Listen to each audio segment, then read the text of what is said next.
Welcome to Temples and Rituals of Ancient Egypt. During rituals and festivals, the god was carried on a solar barge between the areas of a temple or the temples of different cities. Funerary carvings and paintings covering thousands of years, as well as the Book of the Dead, depict the same ship and oar design. Solar barges have been uncovered near or within several pharaohs' tombs. They were intended to carry the pharaoh into the afterlife.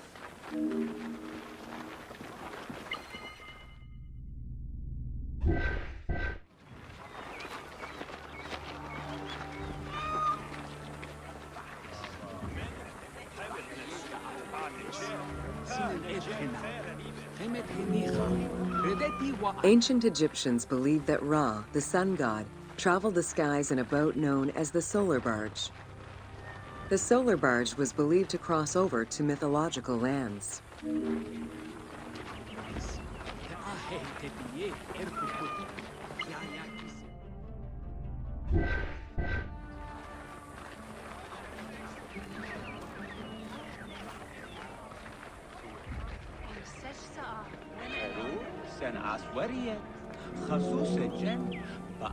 The god Ra believed mankind was conspiring against him. He ordered Sekhmet, the lion-headed war goddess, to kill all humans. To his chagrin, Ra quickly realized that with all humans gone, there would be no one left to worship him. In order to stop the rampaging Sekhmet, beer was brewed and dyed red with pomegranate juice to resemble blood. Sekhmet drank every drop of the brew she could find, eventually passing out drunk. When she awoke, she was calmer, and her lion visage had changed into Bastet. The Festival of Drunkenness was celebrated in honor of that myth.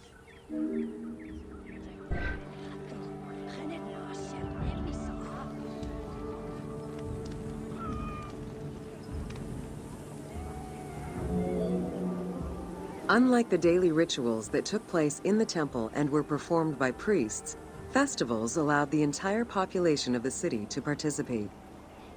Festivals helped mark the passing of the seasons in the agricultural calendar.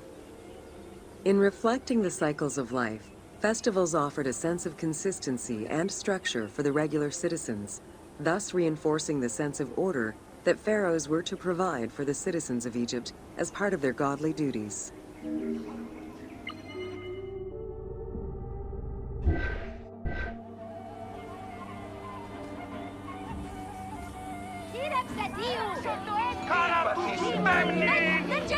The importance of these festivals is demonstrated by their longevity.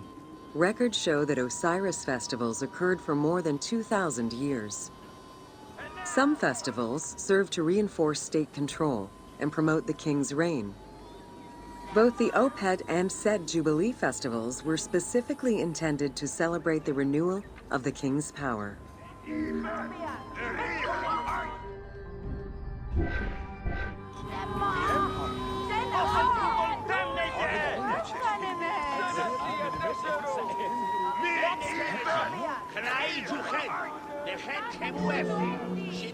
The temple hierarchy consisted of high priests, several types of priests, scribes, and servants.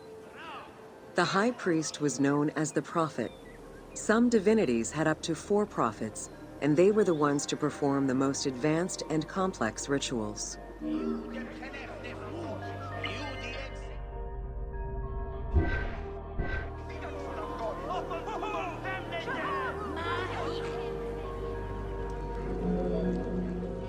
Egyptian priests were not confined to solely religious tasks, and in fact had crucial roles in Egypt's administration, most of which served to reaffirm the pharaoh as the proper vessel for the gods. Their focus within the temple was centered on the proper conduct of daily divine rituals, rather than as custodians of dogma or the indoctrination of individuals.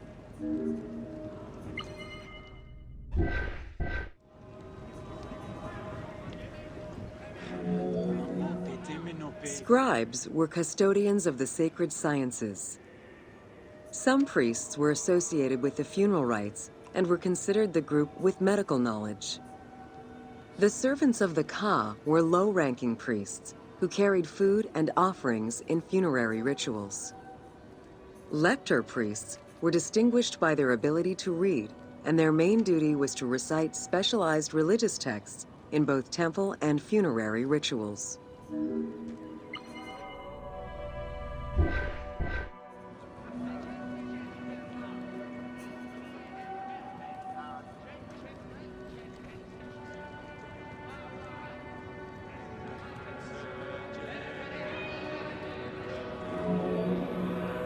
Priests and all the officials who served the temple worked only 3 months a year, with each period separated by a quarter of inactivity, at least within the temple compound.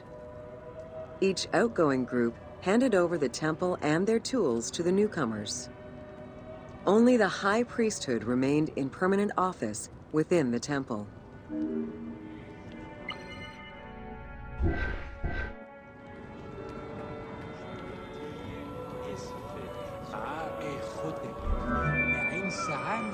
The most sacred part of the temple was referred to as Jesser Jesseru, the Holy of Holies.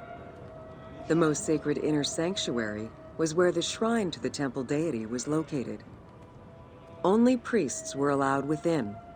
Offerings were given, and rituals unseen by even the pharaoh were performed. While the team chose to allow any character access to this space in some game temples, normally it was reserved for priests alone.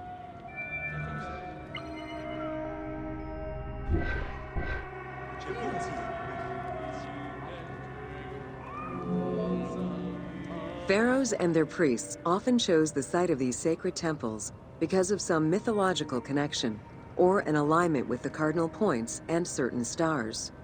Once selected, a foundation ritual was performed.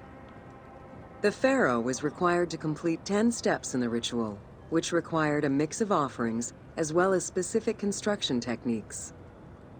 Once the temple was complete, construction of the chamber containing the shrine, or naos, began.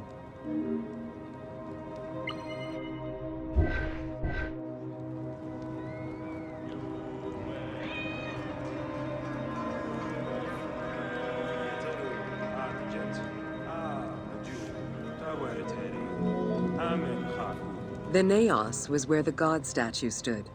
The representation of the deity was usually in stone or wood and decorated with gold, silver, and precious stones. Smaller temples had only one naos, while larger complexes, such as the Temple of Karnak, had many chambers to honor gods, such as Amun, Ptah, and Osiris. Each statue was believed to be a receptacle for the presence or essence of the god's Ka, enabling it to take a physical form. Through the statue, the god came to the shrine to eat, drink, and communicate with the pharaoh, or with the priests standing in for the pharaoh.